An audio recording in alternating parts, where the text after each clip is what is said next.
Prema anketnim istraživanjima, treća stranka na nacionalnoj razini, Hrvatski laburisti, Stranka rada, nakon što su predstavili svog kandidata za mjesto gradonačelnika, isto su učinili i za mjesto župana Primorsko-goranske županije.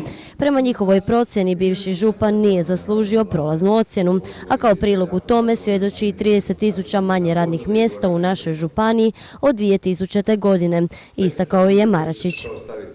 Ne želim da ta moja djeca napuste moj zavičaj. Zavičaj se voli puno i bezuvjetno, a sad smo u razmišljanju i poziciji da moje djeca dolaze u poziciju kao moji pradjedovi koji su odavde odlazili u pečalbu ili s trbuhom za kruhom.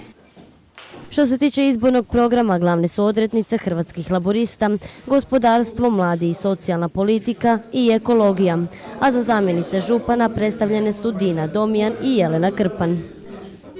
Zalagat ćemo se za neposrednu demokraciju jer smatramo da o ključnim pitanjima odluke mora donositi narod, a nakon što preuzmemo odgovornost, sigurno nećemo na 4 godine zaboraviti one koji su nas izabrali. Moramo zaustaviti odljev mlade i obrazovane radne snage, te stvoriti uvjete za razvoj gospodarstva, što su ključne točke našega programa, a mi laburisti znamo kako to postići. Kad smo rekli mladi i socijalna politika rješenjem gospodarskih sistema, riješit ćemo i to, a ekologija je recimo moj osobni angažman i osobni interes, tu ćemo činiti na taj način da nekakvi održivi razvoj kod velikih sistema bude moguć na način jer tehnološki postoje rješenja da mi ostanemo županija koja je inače vrlo ugrožena ekološki.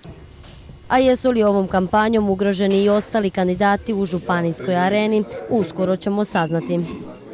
Mnogi političari na našoj sceni zaboravljaju svoju primarnu funkciju, a to je da budu servis građanima.